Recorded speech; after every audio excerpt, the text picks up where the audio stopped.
Our first scene in the Life of St Columba presents the dream of Ethna, his mother. Ethna's dream tells a beautiful story, magical and mysterious. Symbolically, it forecasts the birth of her beloved son. It tells of his future as God's chosen witness, and it offers a gentle reminder to Ethna that she mustn't bind her son to her with the ties of motherly love. She must let him soar freely to do God's work.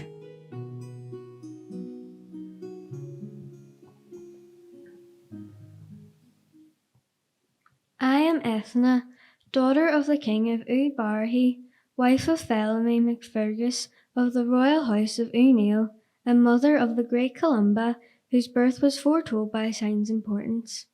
Let me recount the amazing dream I had one night between my son's conception and his birth. I dreamt I was awakened from sleep by a sweet flower-scented breath on my face. There was an angel standing by my couch who seemed to be offering me a linen cloth, a cloth portraying the most beautiful colours I had ever seen. It was as if each flower ever created by God had spilled its colour onto the linen. In wonder, I held it in my hands and felt my heart fill with love for its beauty, its delicacy, its awesomeness. I wanted it close to me forever. But then, to my heartbreak, the angel took the cloth gently from me, and spreading it out, let it go into the air. I sorely grieved its loss and asked the angel why he had taken it from me. And the angel replied sweetly that the wondrous cloth was so greatly honoured that it belonged to more than to me. And then I saw an amazing thing. I saw the cloth grow longer so that it seemed to stretch as far as the eye could see, and cover the mountains, the plains, and the woods. The angel spoke to me, "Woman, do not grieve, for you shall bear a son to your husband, so gifted that he will be counted as one of the prophets of God. And he is predestined by God to lead countless souls to the blessed country of heaven."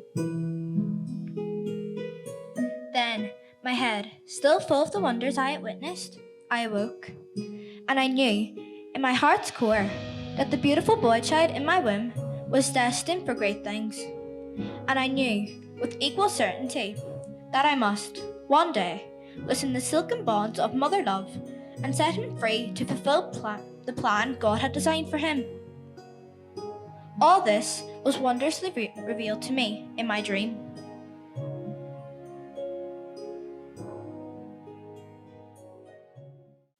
I am the priest, Crifnican, grown old in the service of Jesus Christ, my beloved Master. It was my destiny to baptize Columba and to be both his teacher and foster father. As a child, whether praying, studying, or sleeping, he was often bathed in a wondrous heavenly light, and I knew with certainty that the boy was a saint in the making. As he grew into young manhood, his greatness of mind and soul became clear to all. His wisdom, his poetic giftedness, his chastity, his courage, his natural authority. Of royal blood, many thought he would succeed his great ancestor, Niall of the 9 Hostages, as High King, but it was the heavenly King of Love who claimed Columba's passionate elegance. The magnitude of his spirit is revealed in the many monasteries he founded all over Ireland, holy places which fostered holy works, great learning, great art, a beautiful, spiritual, and creative, flowering urge and blessed by God. Here on the island of Callac in the River Foyle, Columba found his first monastery. It became known as Dwar-cum-Kill, the oak grove of the dove of the church.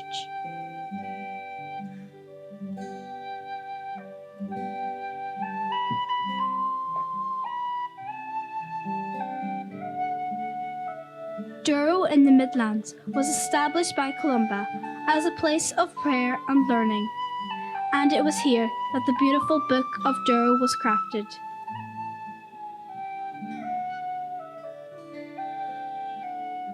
Columba found Moon Abbey before he moved east.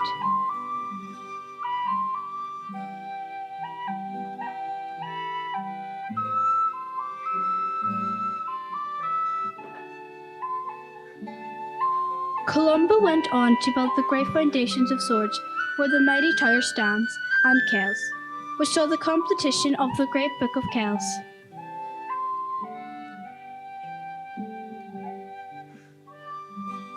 Let us give thanks for Columba, whose work lit the torch which flamed throughout Europe, illuminating the Christian doctrine of love and salvation to all men and women.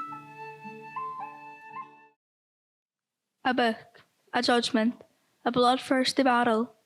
The book, a psalter, a sacred manuscript owned by Finian, coveted by Columba and copied by him in secret. The judgment, delivered by Dermot MacCarroll, High King of Ireland. Finian, on discovering what he called the theft of his book, appealed to the High King for justice. Dermot's judgment went against Columba. Returning the copy made of Finian's psalter, he ordered Columba, and he pronounced, to every cow her calf, to every book its copy. The battle, Columba's self-righteous outrage at what he regarded as the High King's wrong judgment against him, led to a countersentient in the battle called Ethna, gained against Dermot, a battle which some 3,000 men fell.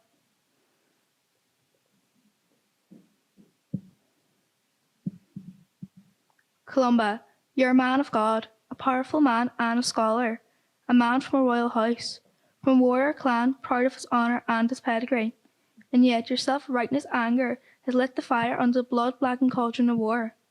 Ah, Columba, do you not hear the sounds of battle drawing near? This night we'll hear the cries of women and children filling the skies. Will you be able to comfort their grief? Will you be able to bear their weeping? Columba, will you search for them amongst the slaughtered, for the blood of their blood, the bone of their bone? My son, why could you not have accepted the judgment of the High King? Don't make this my fault, Corinthian. Don't put ashes in my mouth. This is the fault of the foolish old Finian who tried to take the copy of my sacred manuscript from me. And this is the fault of Dermot MacCarroll for making a wrong judgment against me. It would have been better for a good man, and you are a good man, Columba, to submit to a wrong judgment than to fight against it. And what does a good man do when his righteous anger is roused? Stifle it before it leads to tragedy. May God have mercy on me, Corinthian, if you are right and I am wrong.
Corinthian, you were right and I was wrong. Where is the anger now which lately flamed so fiercely within me that I feared it would consume me? Where is the pride now which once held me in thrall? crushed both beneath the weight of the dead, melted in the burning tears of women and children, drowned in a vortex of shame and guilt. Corinthian, old friend, my heart is so heavy with grief, it will surely break into 3,000 pieces. My tears are a leaden ball lodged in my throat. Columba, take care, lest you drown in the treacherous waters of despair. Do not doubt that your heartfelt cries of remorse have been heard by God. My son, He has already forgiven you. Did you not see Him walk beside you through a garden of suffering, His tears mingling with yours? Lift up your face to the sun, Columba. Let the love and forgiveness of the Almighty course through your being, strengthen your soul in its resolve to fulfill its destiny. You have work to do, Columba. Raise your arms to the Lord and acknowledge that you're a stronger and humbler man for having experienced your own sin and repentance and God's forgiveness. Corinthian, my guide and my soul is, I am restored to myself and resolved to go where God has called me.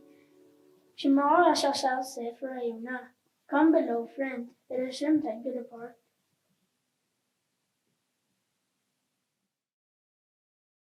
These eyes, which coveted Finian's book, shall never again rest on Erin's bright beauty. Her jewelled lakes, her graceful rivers, her blue dreaming hills. These feet, which have drummed to the bloody rhythms of war, will never again know the cooling comfort of her green fields. But in Iona, I will, with God's help, build a monastery, which will be a sanctuary for those seeking peace, where the weary will find rest, where those who hunger and thirst will find nourishment for body and soul. It will be a place of unceasing prayer and learning. And it works. Blessed by God will raise people up to where they can glimpse His light. And from Iona, we shall reach out far and wide to spread the glorious truth of God incarnate. Come, Corinthian, I must strike while my resolve is hot, while my newly strengthened heart hears the words of my Redeemer so clearly.